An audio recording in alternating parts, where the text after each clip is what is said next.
और अब देखते हैं टॉप 10। सबसे पहले बात जयपुर की। मरुधरा में पश्चिम बंगाल के राज्यपाल जगदीप धनखड़ का जयपुर दौरा है। इस दौरान उनके साथ सतीश पूनिया, अर्जुन मेघवाल भी मौजूद रहे। चिकित्सा मंत्री डॉक्टर रघु शर्मा ने सोनोग्राफी मशीनों की ऑनलाइन रजिस्ट्रेशन प्रक्रिया का वर्चुअल शुभारंभ किया। इम्पैक्ट पोर्टल से ऑनलाइन रजिस्ट्रेशन किया जा सकेगा। राज्य सूचना आयोग में पहली बार लोक अदालत लगाई गई, जहां जेडीए से जुड़े कुल 268 मामलों की सुनवाई हुई। रीट चेयरमैन डीपी जारोली ने परीक्षा से पहले अभ्यर्थियों से सेंटर पर 1 घंटे पहले पहुंचने की अपील की। साथ ही कहा कि अभ्यर्थी भीड़भाड़ से परहेज करें और प्रशासन का पूरा सहयोग करें। रीट अभ्यर्थी अब मेट्रो में भी फ्री में सफर कर सकेंगे। यूडीएच मंत्री ने इस फैसले को मंजूरी दे दी है। 25 और 26 सितंबर को मेट्रो में सफर फ्री रहेगा। बीजेपी ने रीट परीक्षा को लेकर सरकार के इंतजामों को नाकाफी करार दिया। बीजेपी के मुख्य प्रवक्ता रामलाल शर्मा ने कहा कि सरकार के पास सिर्फ 3500 बसें हैं। साथ ही उन्होंने कहा कि इंदिरा रसोई में फ्री भोजन देने की बात करें तो उपखंड स्तर पर ही इंदिरा रसोई की व्यवस्था होती है, तो ग्रामीण क्षेत्रों में भोजन की व्यवस्था क्या होगी। रीट से पहले जयपुर में सिंधी कैंप पुलिस ने परीक्षा में फर्जीवाड़ा की तैयारी कर रही 2 लड़कियों को गिरफ्तार किया। दोनों युवतियां किसान छात्रावास में रहती हैं। रीट परीक्षा के लिए परीक्षार्थी आज से अलग अलग जिलों के लिए रवाना हो चुके हैं। राजधानी जयपुर में आज सुबह से हजारों अभ्यर्थी अलग अलग जिलों में रवाना हुए। कल होने वाले रीट के लिए परीक्षा केंद्रों पर तैयारियों को अंतिम रूप दिया जा रहा है। परीक्षा कक्षों में सैनिटाइजेशन से लेकर साफ सफाई और टेबलों के बीच पर्याप्त दूरी का खास ख्याल रखा गया है। और अब सुनते हैं पश्चिम बंगाल के गवर्नर धनखड़ क्या कह रहे हैं। मैं पश्चिम बंगाल का राज्यपाल हूं।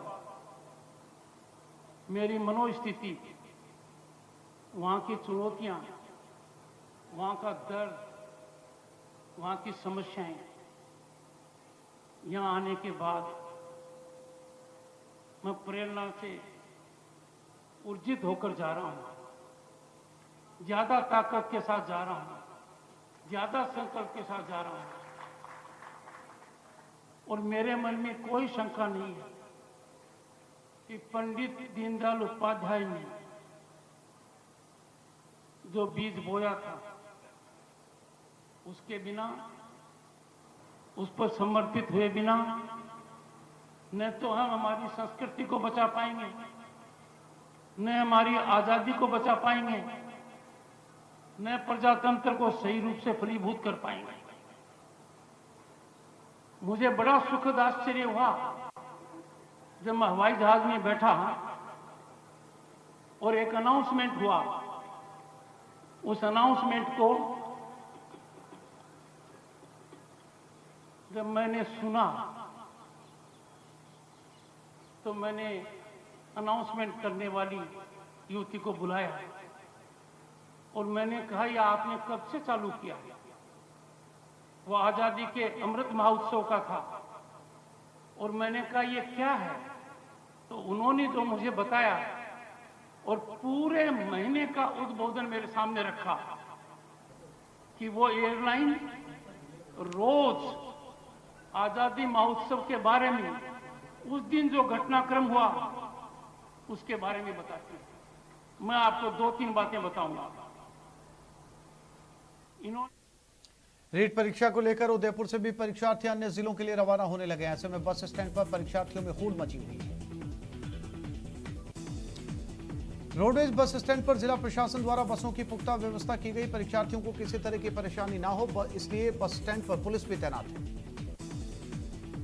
डूंगरपुर पुलिस की स्पेशल टीम ने कोतवाली थाना इलाके में नाकेबंदी के दौरान शराब से भरी कार को जब्त किया। पुलिस कार से 15 कार्टन शराब बरामद की और ड्राइवर को गिरफ्तार किया। प्रदेश में रविवार को आयोजित होने वाली रीट परीक्षा को लेकर अभूतपूर्व बंदोबस्त किए गए। रीट दफ्तर में सेंट्रल कंट्रोल कमांड सेक्शन तैयार किया गया है, जहां 9 सुपर सेंसिटिव जिलों में लगाए गए 30,000 सीसीटीवी कैमरों की मदद से केंद्र की मॉनिटरिंग की जाएगी। इसके लिए 100 कंप्यूटर लगाए गए हैं। अजमेर जिले की भिनाई थाना पुलिस ने मोटरसाइकिल चोरी के आरोपी को गिरफ्तार किया है और उनके कब्जे से चोरी की मोटरसाइकिल बरामद कर ली है। फिलहाल पुलिस आरोपी से कड़ाई से पूछताछ कर रही है। 27 अगस्त को कमलेश ने थाने पर लिखित रिपोर्ट दी थी कि आईडीबीआई बैंक के बाहर खड़ी उसकी मोटरसाइकिल गायब हो गई, जिसके बाद पुलिस ने कार्रवाई की।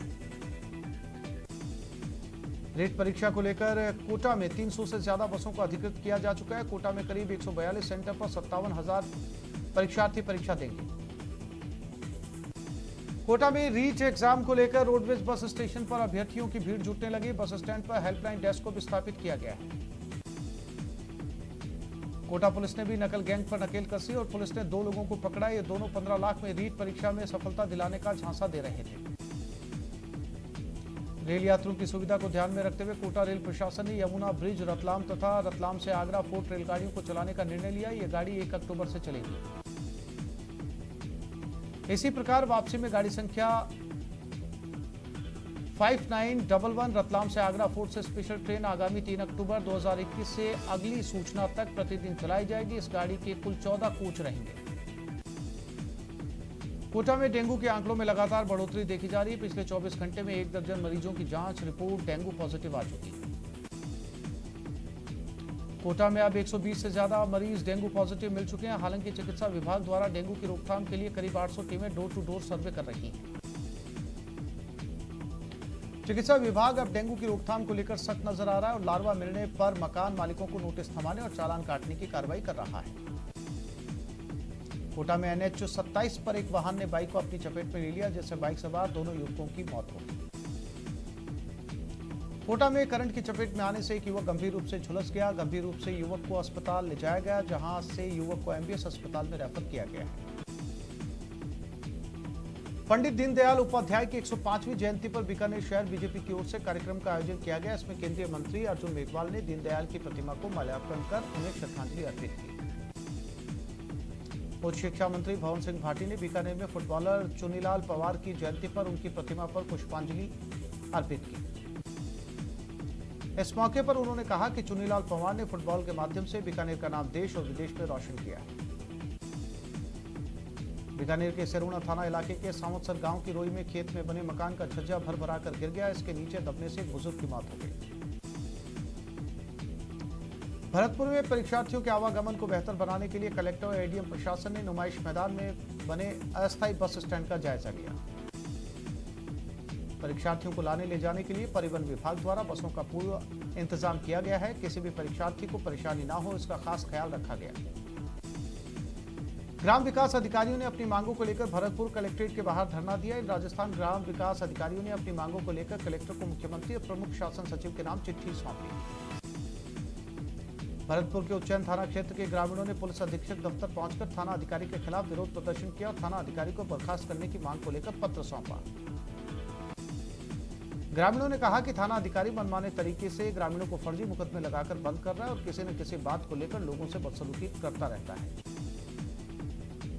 पश्चिमी मध्य रेलवे के महाप्रबंधक शैलेंद्र कुमार सिंह ने भरतपुर रेलवे स्टेशन पर यात्री सुविधाओं का जायजा लिया। उनके साथ कोटा DRM भी मौजूद रहे। इस दौरान उन्होंने स्टेशन की व्यवस्थाओं के बारे में जायजा लिया और आवश्यक दिशा निर्देश दिए। महाप्रबंधक ने बताया कि स्टेशन पर व्यवस्थाओं को देखते हुए और सुधार किए जाएंगे। भरतपुर के सबसे बड़े RVM जिला अस्पताल के ICU में अब अगर मरीजों के परिजन अव्यवस्था फैलाएंगे या हंगामा करेंगे तो उनके खिलाफ मुकदमा दर्ज होगा और जेल भी हो सकती है। चिकित्सा राज्य मंत्री डॉक्टर सुभाष गर्ग ने मेडिकल कॉलेज प्राचार्य और अस्पताल PMO को RVM जिला अस्पताल के ICU वार्डों में व्यवस्था बनाए रखने के सख्त निर्देश दिए।